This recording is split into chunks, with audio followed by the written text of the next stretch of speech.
We are live on Facebook. Thank you. Alliance for the Brave, a program that advocates for our active military, veterans, and first responders. Presented by Gear Services Web Design. Alliance for the Brave, serving and empowering those who serve our great country in the line of duty. Tune in, join in, and plug in with us around the globe. Welcome to Alliance for the Brave. In the air everywhere across America, you're listening to Alliance for the Brave, where we bring education, information, and communication to today's veterans, active duty military, first responders, and American patriots who are on board. I'm Jim Blythe, a certified senior advisor. I have a very special program today. I have a Marine. She'll end up taking over. Trust me, man. I'm thrilled. Angel, welcome aboard. Angel Carter, U.S. Marine. Thank you, Jim. The United States Navy veteran, I see. Yeah, man. I did my 4, you did your 4, and I tell you what, you served in Desert Storm and Yes. Desert Shield. Tell us a little bit about what you did. Well, I was with VMFA 212, the Lancers, and I was stationed in Kaneohe Bay, Hawaii. And during Desert Storm, Desert Shield, we were deployed to Bahrain, and I loaded bombs and missiles on F-18s. When I wasn't doing that, I had a 1.25 ton license. So I would drive to be the escort to bring people onto base, to bring supplies to the chow hall and others, as well as I also worked in the refueling pits for a while. Man, you did it all. Yes. I can relate. You know, one of the things I learned in the Navy is idle hands not only are a devil's workshop, but they'll get you in a hell of a lot of trouble if you're not careful. Well, I don't have time for idle hands. My hands are full right now, and we'll be talking about that here shortly. You bet. I think it's exciting because I got the email, and you are the race director for a great event coming up. So let's talk about that event and give people the website of where to go. And then I want to find out more about this foundation that's behind it. Now, this is a national event. Yes. This is not just DFW, but this is across the nation. You've got like 50, 60 of these events. Something like that. So before we had coronavirus, we had over 80 runs worldwide with over 70 in the United States. Last year, because of Corona, many of the runs were forced to go virtual. So we were one of only 3 runs last year, and we had that right here in Dallas-Fort Worth, and I like to say the heart of Dallas-Fort Worth, which is Arlington. And we'll have it again in Arlington this year at River Legacy Park. Well, tell us a little bit about what it is, and do you have speakers? Tell me a little bit about the event, because it sounds like a really fun opportunity for veterans and their families to be involved. It is. We come out and we run, we ruck, walk, volunteer, and cheer so that we can honor and remember those who lost their lives on that day and since in service to our country. So it is a family-friendly event. Now, this year we are limited. We will only have slots for 500 people. So we're asking people, sign up early. Don't show up day of because there may not be a spot. And this is going to be on September the 25th, Saturday, September the 25th. So we're getting everybody on board early so that they can know about it and get signed up. Like you say, you've got limited access. We do.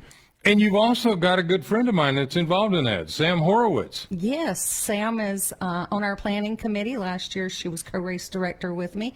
This year she's still on the planning committee, and today she's at Run for the Blue. I went this morning and helped her set up for that run in Dallas, so they are running now. Oh, wow. Yes. Well, those of you who don't know, Sam Horowitz has been on our program a number of times, and she was working in the Justice Department at 9/11 in the towers. She's a Secret Service agent. She was on her way to work that morning, and she was in the elevator for the North Tower when it was hit. Oh, man.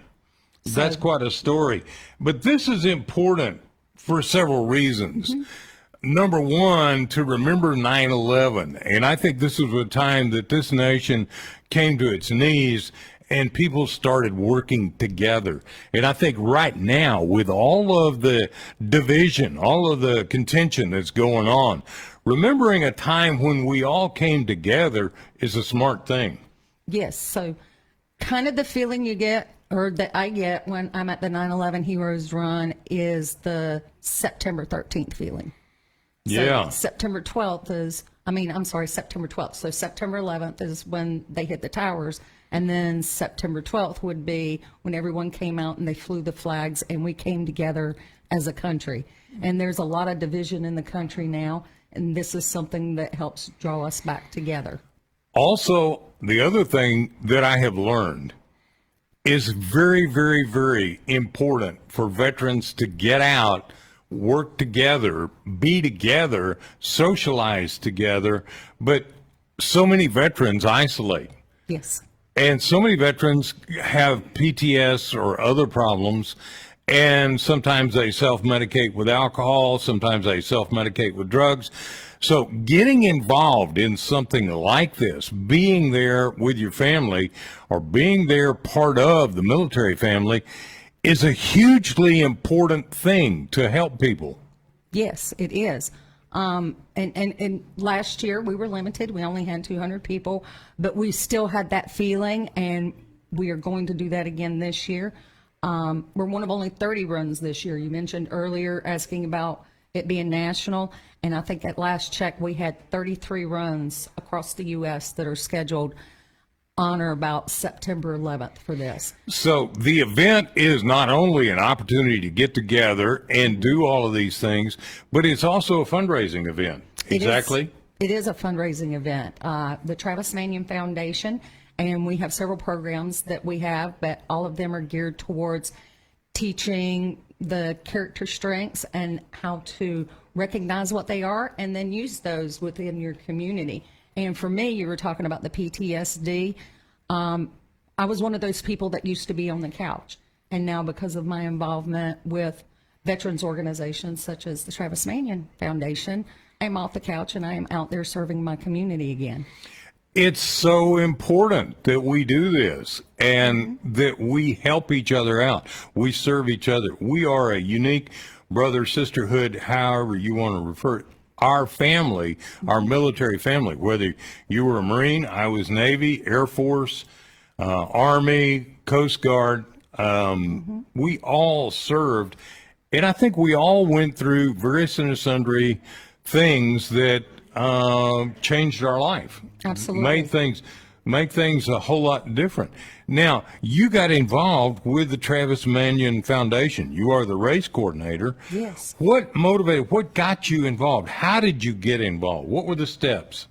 I first learned of the Travis Manion Foundation with the Op Legacy Fish Creek Cleanup Challenge. And we had our third Fish Creek Cleanup Challenge this past January. It is an Operation Legacy where we choose an officer to honor. And because Fish Creek goes through Arlington and Grand Prairie, we have 2 cities, 2 counties. So we honor 2 different people, or whether it's law enforcement officer, firefighter, veteran, we honor 2 different people. And that's what we do with our Op Legacies, is we keep that memory alive, we keep it going. And from that, I started getting involved with some of the other things with Travis Manion Foundation. I am a Character Does Matter mentor. So we go into the schools and we talk to the youth about the character strengths and how they can develop that and use it in their own communities. Oh, man, that is so important. Angel, one of the things that I found out when I first started doing this radio program was there are very few of us in terms of veterans. And I got invited to elementary schools for Veterans Day. And kids were like, wow, you're a veteran? You served in the military? You served in combat? And I go, yeah, I was on aircraft carriers in Vietnam. I never thought of where we were and what we were doing as combat as compared to the Marines that were in country, or the Army that was in country, or the people who were serving in country. But we did a lot because my squadron had the highest casualty rate in the Navy. We had 12 killed in action. So we were doing sometimes 24 hours a day flight ops. You know what that's like. You've been there, done that.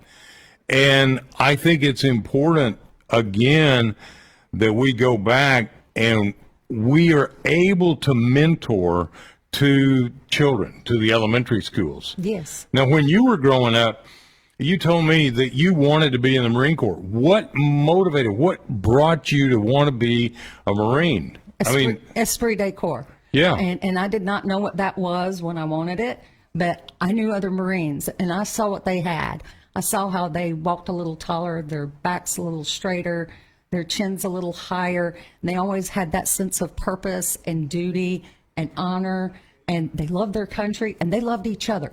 Like a Marine would meet another Marine, and already it was like they were family.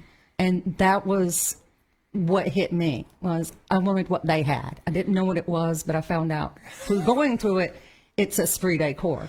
Absolutely. And even though I was Navy, I've experienced that. Only problem was I was the stepchild. I was the I was the little brother. No, I'm kidding. Some of my closest friends have been enormously helpful in getting involved in things. Chuck Wright and many other people. Mm-hmm. It's important that we're doing this. Now, where can you go to sign up for September 25th? So our run is going to be at 911heroesrun.org/DFW.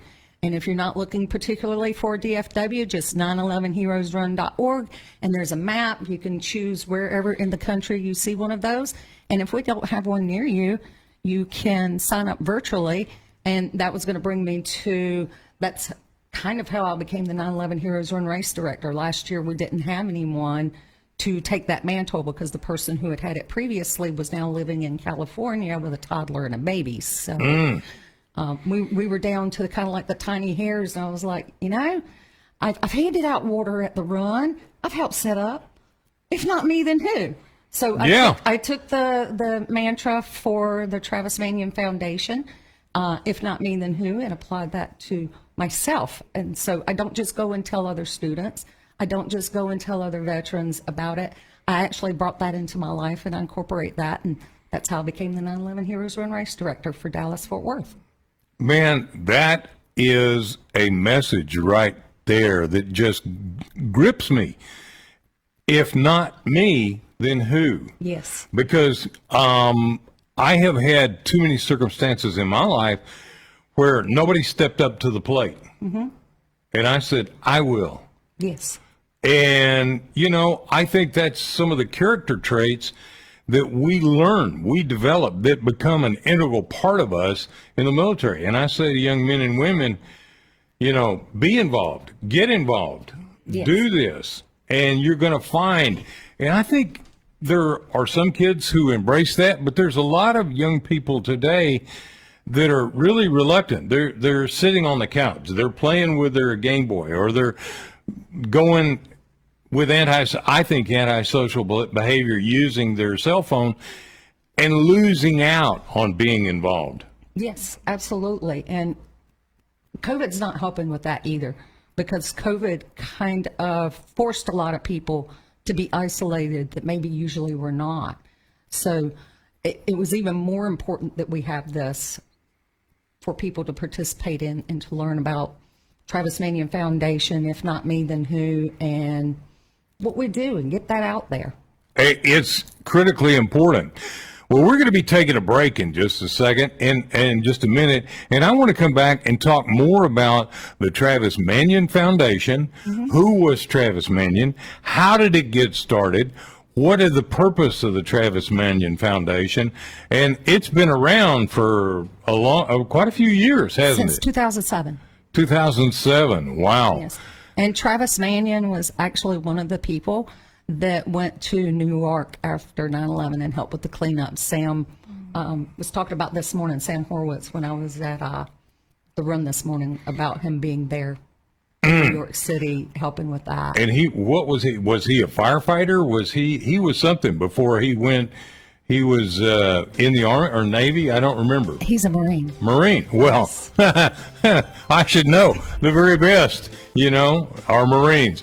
So this is Jim Blythe, and I'm talking with an angel, a Marine angel. Yes. Miss Angel Carter. And we're talking about the Travis Manion Foundation. We're talking about the 9/11 run, bringing Marines and the rest of us together for a great day and a great opportunity to be together. So we'll be right back after these words from all of our partners. You're listening to Alliance for the Brave. Across the nation, around the world, you're part of a great community. So tune in, join in, send me an email. We'd love to talk to you. Thank you, all of the people who send me messages. Joe in Jacksonville, I hope you're having a great day. We'll be right back after these words.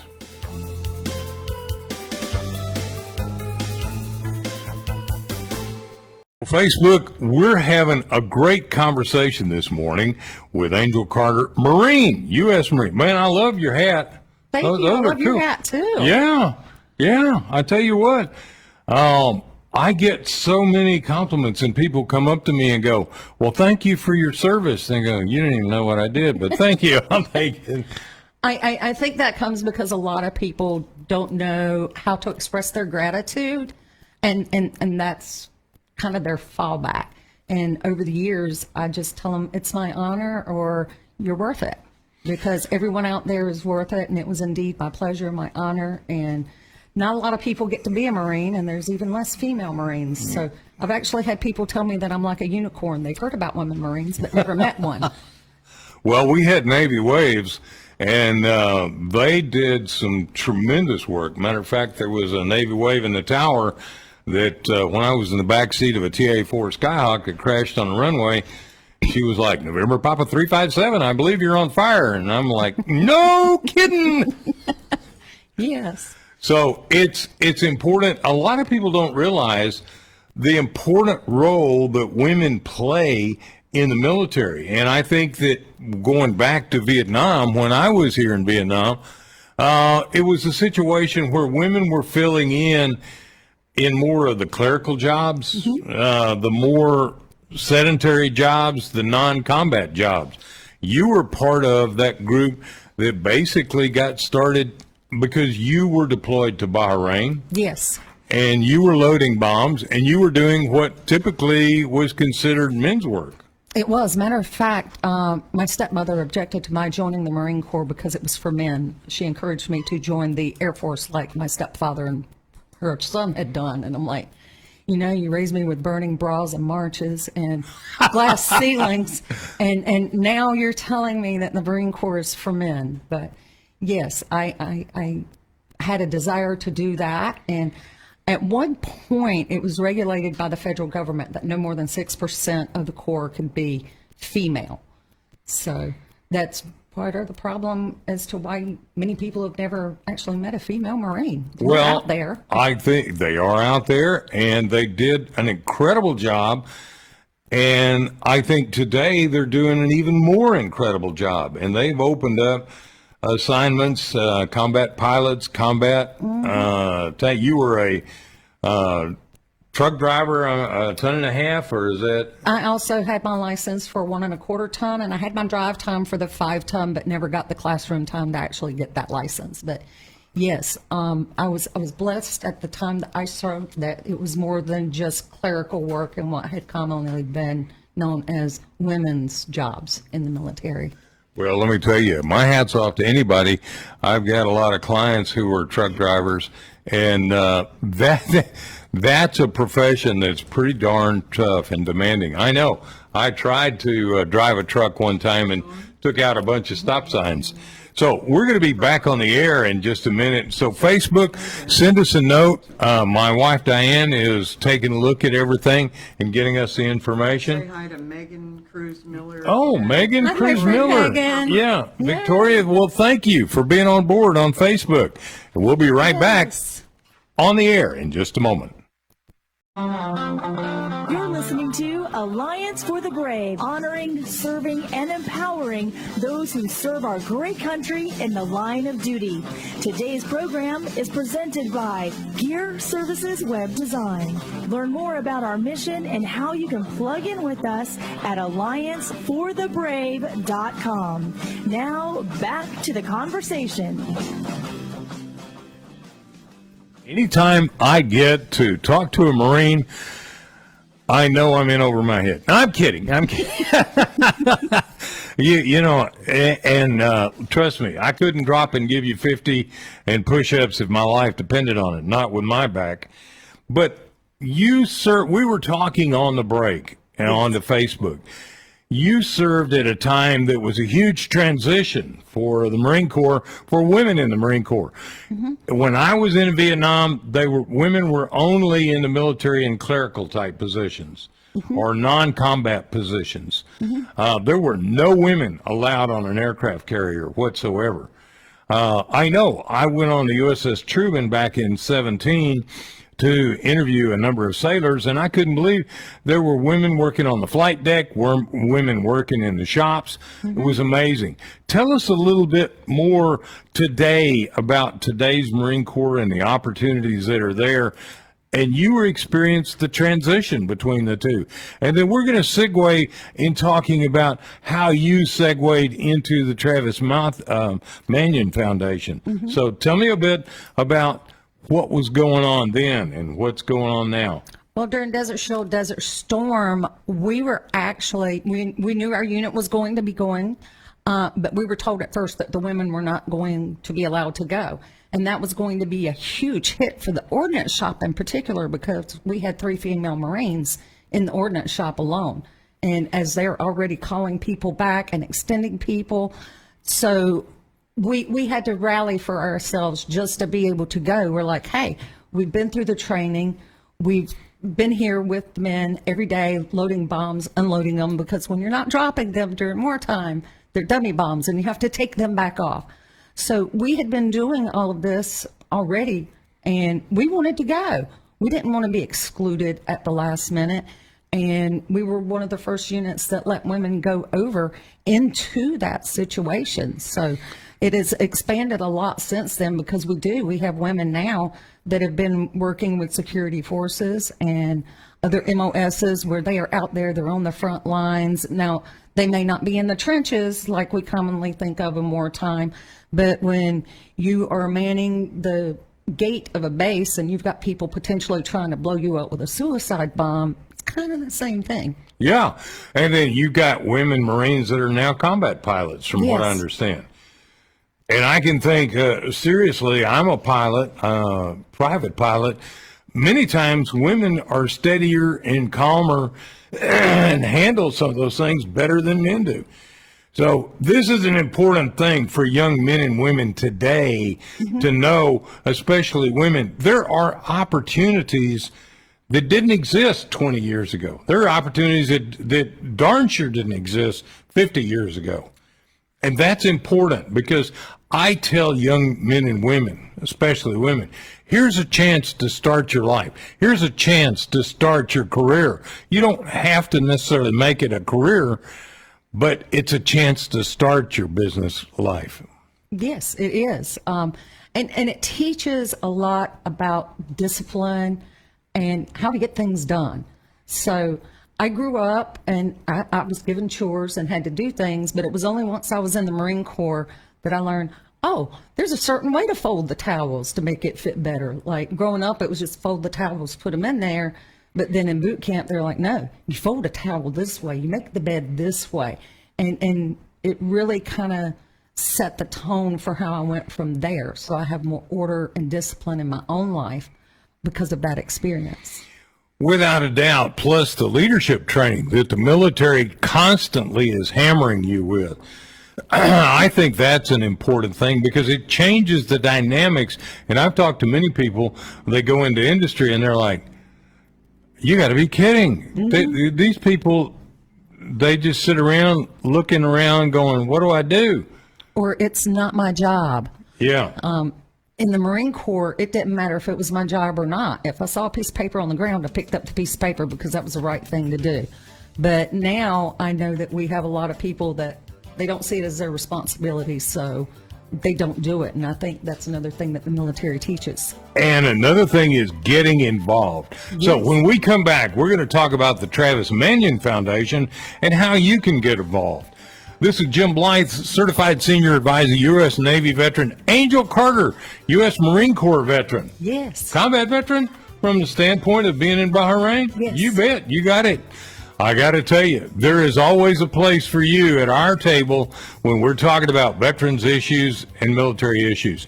This is Jim Blythe, and I'll be right back after these words from all of our partners.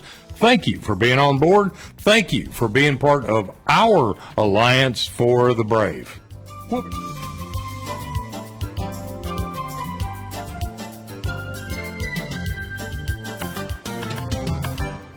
Desperately need from Megan. Costs for the race, virtual options. Okay. Yes. I think it's 30. So let me check that. Are we still on Facebook Live? Yes. Oh, good. Yeah. I'm going to go to the website now and look at the price. Today it is still $30. Tomorrow is August 1st. So the price will go up at midnight. And if you want to see the information for that, it is 911 Heroes Well, Run. that's okay, everybody loves back chat. Yes. 911 Heroes Those Run. are your gifts for Thank today. you. Thank you. .org. Here you go. Oh, Now, thank you. just put one of them in your mouth. All If right. you don't familiar with this, that's going to blow your mind. Okay. Well, you've had cups of coffee in the Marine Corps that were a lot stronger than this. Yes. That's pretty easy. It's Yeah. like Halls, but a little grittier. No, this is a lot more powerful. This is the most powerful throat lozenge you can get. It'll clear your sinuses as it begins to dissolve. It's Fisherman's Friend for Facebook. Hey, everybody, this is about the 911. Angel, the cost right now is $30. When it goes is. up, what will it go up to? Yes. Oh, okay. Just go online and you can join. This is a great opportunity. It is free to volunteer, by the way. By the way, I want to say thank you, Chris O'Sullivan, for being on board as our engineer today. By the way, want to say hello. We're getting nice. Yay. We're getting what? No, hold on. I'll just let Diane finish. It's the Diane show now. We love Diane. No, getting some listener feedback from Phoenix over the last few weeks. They love the show out there in Phoenix. Oh, how great. Well, we'll say thank you. Do you know what they... No, I'll just say welcome to Phoenix. Yeah, KXEG 96.1 and AM 1280. Yay. Yeah. Angel, can I ask you a question real quick? You were in the first segment talking about a Marine who came from Wisconsin right after the towers collapsed. I may have misinterpreted what you said. Oh, no, Travis the Manion? Travis Manion came there. He didn't come from Wisconsin, though. Okay. I don't know where that came from. No, there was this Marine, and it was a true story, who went down there. He could have been from upstate New York, I don't know, but he went down there literally that night, and he found two Port Authority cops buried at the bottom Oh, wow. of the base, and one of them said it was actually in the movie World Trade Center with Nicolas Cage, and true story on this. And one of the most notorious lines from that movie that was actually said was, Officer Jimenez of the Port Authority Police Department goes, "Don't leave us. We've been down here for hours." And the Marine goes, "We're not leaving you, buddy. You are our mission." Yes. And everybody on YouTube who watches that video, only thing they could say right now, goosebumps. Yes. Yeah. Chris, one of the things that I always liked about the Marine Corps that I think now has migrated over to the rest of the service is nobody left behind. Yeah, selfless. Nobody left behind. And I think that I was on the Oriskany right after it burned. And boy, what they went through to make sure nobody was left behind and help and get those people out of there. And we unfortunately had about 46 killed on the Oriskany. We had about 163 killed on the Forstall fire. Angel, one of the things about the Navy that I love was being at sea, but when your happy home caught on fire, it was golf game? It was tough. This is Web Design.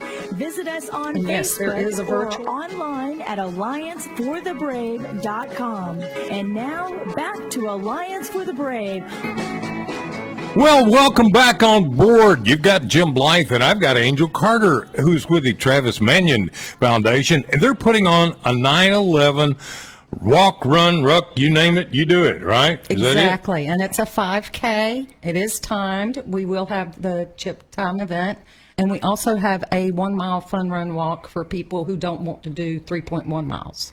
And from Megan, how much is the cost of the race? Megan, thank you for watching us on Facebook. Thank you, Megan. Right now it is $30. So get on 911heroesrun.org to sign up for that. It does go up, and I apologize, I don't have the price list with me.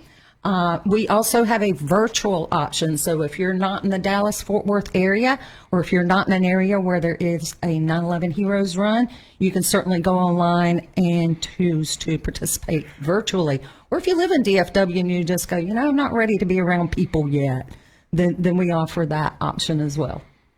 I got to tell you, there's more ways to go than you can imagine. You know, though, we were talking about all this, and I'm getting excited about it because I think Diane and I are going to want to be there. But this was 20 years ago. This is the 20th anniversary of 9/11. It is. Where were you when this happened? I was at home. I was asleep on the couch. My better half called me. I had taken him to the airport the day before. He was in Milwaukee. And he said, turn on the TV. And I'm like, what channel? He said, it doesn't matter. And when I heard that, my heart just kind of sank into my stomach. I didn't even know what was going on. And while we were talking, he actually even said it had to have been Osama bin Laden. And most people had never even heard of him at that point. But he had the wherewithal and the thought process to say, you know, there are very few people in the world that would do this. And you know, the interesting thing is I was sitting there watching Good Morning America, fixing breakfast for the kids. And basically, Charlie was talking about it and had the towers in the background. Mm-hmm. And all of a sudden you saw that second plane hit. And it went from maybe this was a bad aviation accident, maybe this was an accident, da-da-da-da-da. When that second plane hit the tower, it was no accident, and the whole thing totally changed. Then we began to find out about the Pentagon getting hit and the plane that went down in Pennsylvania. And I got to tell you, it became horrifying. Now, I'm a licensed pilot, so I pay attention. And we were living at the time in the flight path for DFW Airport. So do I. And all of a sudden you go out and there's nothing in the sky.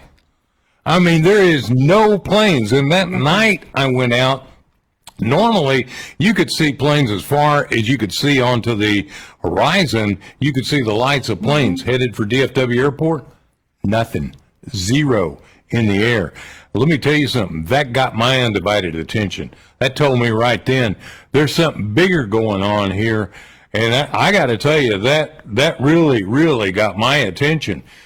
But it brought this nation together. You were talking about that, Angel.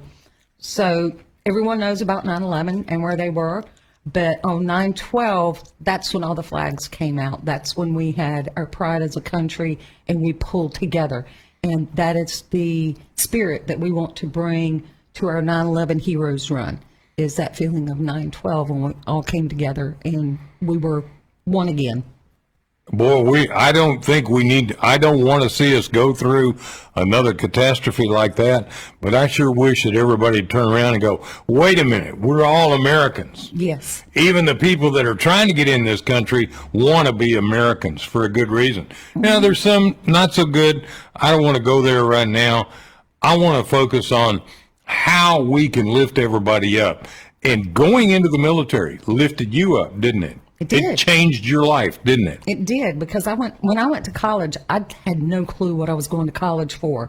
I was going because everyone had told me my whole life, you have to go to college, you have to go to college. And as we were speaking before the show, I lost my parents as a young child, and the family that raised me made a promise to my mother that I would go to college. So I went to college, and I found out when I was in college, I really wanted to just be a Marine. Well, I went to college, went to SMU. And I got to tell you, I wasn't ready by a long shot. I wasn't ready. I wasn't ready for SMU, and I wanted to go in the Navy. My father and grandfather were not real happy. My grandfather was career Navy. My father had been a radioman on a battleship Idaho that got the message about World War II. Mm-hmm. And they were very, very, very concerned about Vietnam, what was going on, what could happen. This was 1966. I went ahead and joined the Navy. I'd always wanted to be in the Navy. I went in 1967. I was in from 1967 to the end of 70, I think during some of the worst of the air war, and I was on carriers. I was in some of the worst of the ground fighting. When the Marines got hit hard, I have actually know General Bob Scales, who told me, he said, you know, that battle that happened in the valley, I fought it twice. I was a young captain the first time, and the second time I was with Mel Gibson when he filmed it. And so we went through a lot. Yes. But when we came home, we went through a lot too. And where I'm going with this is, This country was pulled apart because of Vietnam. Yes. And we suffered unbelievably. The 58,000 and their families who died, and the men and women who served, and the men and women who got Agent Orange. And I got spit on and called names. I went to a local veterans organization, and I walked through the door, and a guy looked at me and said, "You're Vietnam, aren't you?" And I go, "Yeah." They said, "You need to go somewhere else." We were not welcome. Today, it's a different deal. I wasn't even home yet when the VFW was reaching out to me to become a member. Yeah. And I did. I joined for a while in North Carolina, but that particular post, they didn't do what we do with some of the other VFWs or Travis Manion Foundation or Mission Continues. It was more of a, hey, come sit down, have a beer, play bingo. And there are some posts out there. I know the Dallas post for Dory Miller. It's a combined VFW American Legion post. And they are out there doing things in the community, not just sitting there playing bingo. Oh, let me tell you, we have been involved. I'm a member of VFW, and we have been involved with Lynn Toomer, and he's now the, I think, vice commander over the state of Texas, and I've actually been to their convention. It's amazing the things that the VFW is doing today, and the American Legion is doing today for veterans. And across the nation, if you have needs, for instance, to find out about how do you get veterans benefits, there are accredited VA reps in the American Legion, and the VFW, and the DAV, the Disabled American Veterans, veterans helping veterans.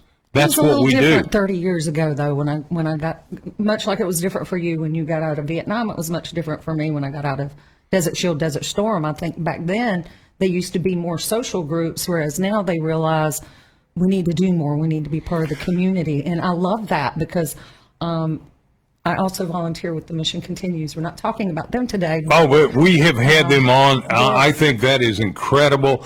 I think one of their guys is now running a deal in San Diego, and that's important. There's so many organizations that are important to get involved in. We've mentioned VFW. We've mentioned American Legion. We mentioned Mission Continues. Team Rubicon. Yes. You know, what they've done whenever there's a disaster, I can guarantee you the first on-site teams there are from Team Rubicon. When we had the major hurricane disasters, I was talking with the Brigadier General Owens, who at that time was head of the Army Corps of Engineers. You know what he said? He said, the SAR rescue pilots from the military who had retired were the first ones going into the hurricane areas to help people. Exactly. And we see a lot more of that these days. And I'm hopeful that through doing volunteer work with the various organizations, that other veterans will see that and be like, hey, if she can do that, I can do that. Kind of a play off of the, if not me, then who? Exactly. And the other thing is, for young men and women, I think a lot of young men and women are missing out on the opportunities to grow in life, to get the various things. Now, you grew up, your parents passed away before, you know, when you were a young woman. You probably had a pretty rough time in your life in those periods of time.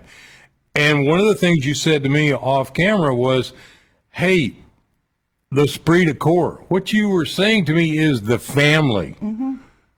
I think that's incredibly important. It is. Being part of that family. Yes. And I'm still part of that family.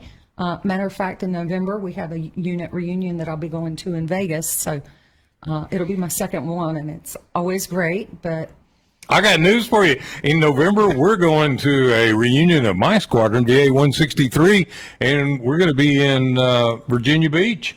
And that's where you were talking about, you started out at Cecil Field. That's where VA 163 started out. Oh, wow. And, you know, it all comes together. I think this is really, really important. But let's go back, because we're having so much fun talking about being involved. So one of the things, the Manion Foundation, who was Mr. Travis Manion. Okay, who was Travis Manion, and why is there a foundation in his name? So Travis Manion is a Marine. He was a first lieutenant, and he was slated to go back overseas. And him and his brother-in-law were at a football game. And when it was over, his brother-in-law was like, "Hey, Trav, if I push you down these stairs, maybe you break a leg or an ankle and you won't have to go back." And Travis thought for a moment, and he said, "If not me, then who? I've been trained. I've got the experience. If I don't go, they'll send someone with less training, less experience, and more people could die." And that really kind of hit home for me with what was said. And that wasn't just something he said then, it was how he lived his life. And when his sister speaks, Ryan Manion, she's the president of the Travis Manion Foundation, she says that Ryan was big in the little things, and that made him huge in the big things. Absolutely. Yes. So he knew the dangers he was getting into. He was actually shot while he was trying to rescue other Marines from sniper fire. And it was his family and the family of Brendan Looney, who's a Navy SEAL, who also lost his life 3 years later, not far from where Travis had lost his previously. And they are now laid to rest together in Arlington Cemetery. But their families came together to start this foundation to honor them and to carry on their legacy. And we continue to do that through various programs. Character Does Matter, where we go and talk to youth. We do have Character Does Matter training.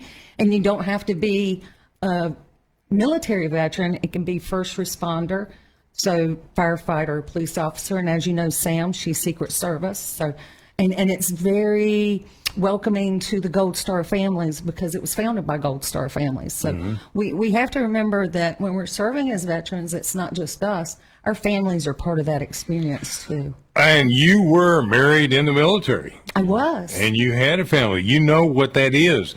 Thank God you don't know what it is to be a Gold Star family personally. But man, how many of them have you and I met with, talked to, helped, and I've counseled a number of them. And so this is a family. This is a deal. It is. I mean, would you have this? You qualified as a truck driver. So let's just say instead of you being a Marine, you'd have been involved in a catastrophic truck accident and killed. Would there be any family for you? I don't know about trucker families, honestly, but I know that the Marine Corps is a family. Yeah. And I know that the Travis Manion Foundation is a family. And I like to tell people because most people, when they enlist, they are in the Navy or they are in the Air Force. As a Marine, I am a Marine. And as a volunteer with the Travis Manion Foundation, I am a Spartan.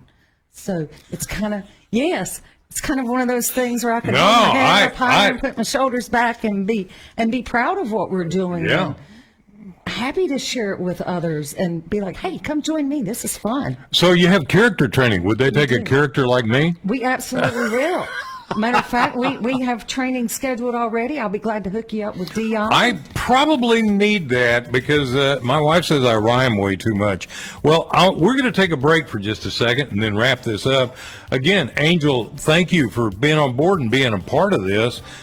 This is Alliance for the Brave. We're here for you every weekend. And if you're in Phoenix, we so enjoy having you guys on board.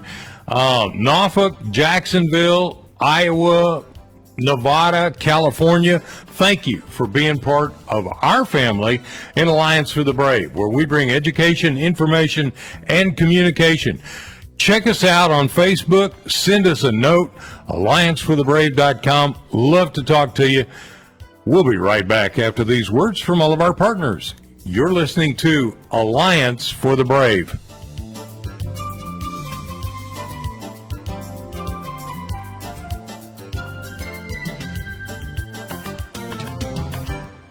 Yeah, keep it moving. So, Facebook, thank you for being on board. The training and the time, and if you've got the information on the volunteer training for what's coming up. The Character Does Matter training? Well, both of them. That and whatever volunteer opportunities. Let's tell them how to go to the website because we don't have time. Yeah. This is a very short segment. Too short a segment. Okay. TravisManion.org is the website, and 911heroes.org. 911heroesrun.org is the one for the run. And TravisManion.org is the one to find all the other information. Okay, and Manion, M-A-N-I-O-N? Yes, Travis Okay. Manion. Manion. You got me all There this. you go. There we go. You can have a bracelet. That's got his name Ooh, on there. yeah. Yes. Oh, I like that. Yes, man. and that spiffy black and white color, it will If match not everything. me, then who? Yes. You know, there I was in the Navy, and a buddy of mine had a girlfriend in San Diego.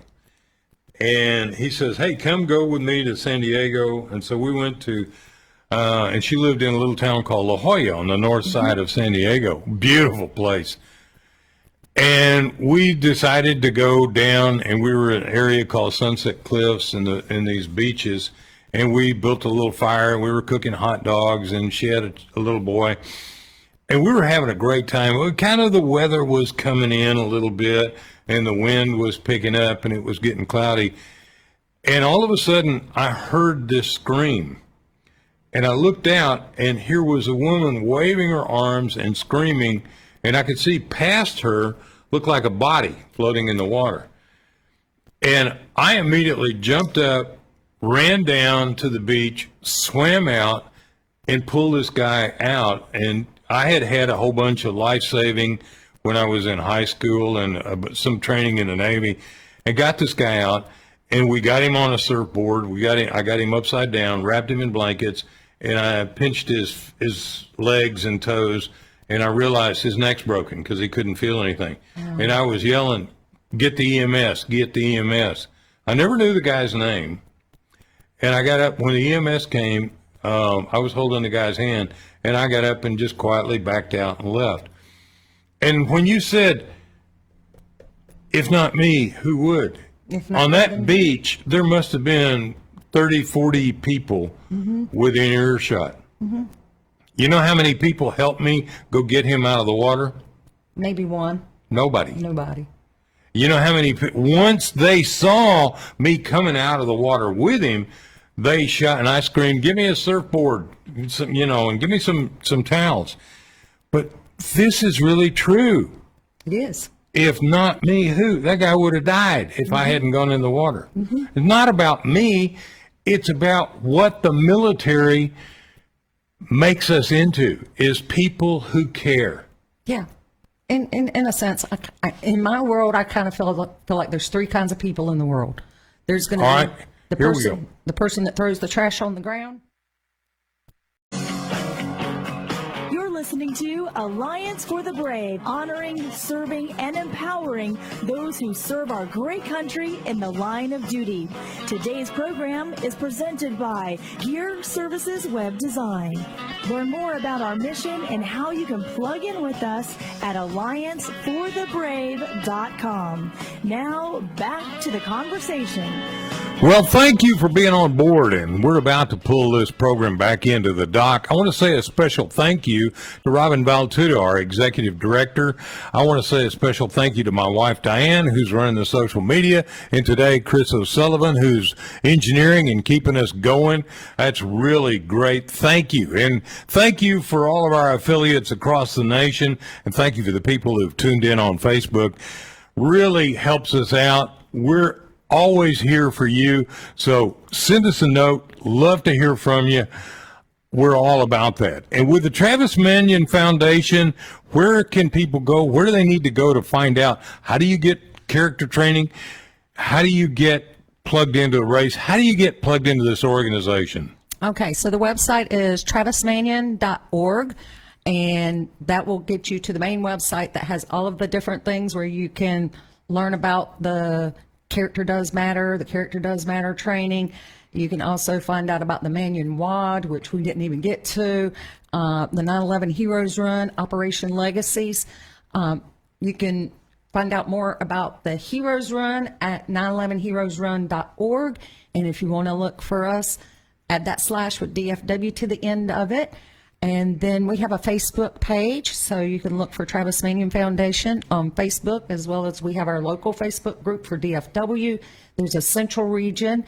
And if you want to drop me a line, I am DFW at 911heroesrun.org. So Angel is my name, and my email is dfw@911heroesrun.org. And I will certainly be glad to answer any questions, point someone in the right way, get them a link. And Megan, I promise I will get that price list for you, and I'll get it to you so you get it to your other listeners. And Well, this is something we want to participate in, not only because it's the 20th anniversary of 9/11, because we want to try and bring this nation back together. We want to be positive. We want to be uplifting. There's enough profanity. There's enough screaming and yelling. There's enough finger pointing. If not me who lifts people up, then who? exactly. That's what we've got to remember. If not me, then who? And that's the mantra of the Travis Manion Foundation. I want to say, we're at the end of this program. I want to say a quick prayer. Dear Jesus, we thank you for our active duty military. We pray that you will keep them safe and take care of them. Lord God, thank you for our veterans. Help them, guide them, and direct them. And thank you for what they do in contributing to our community and contributing.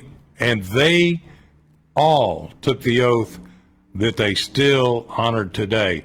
Thank you for our first responders, especially those in the medical profession and all they do to keep us alive and keep us going. Thank you for our patriots, and thank you for those who listen in across this great nation. We're always here for you. So thank you, Jesus. This we pray in Christ's name today. Amen. Amen.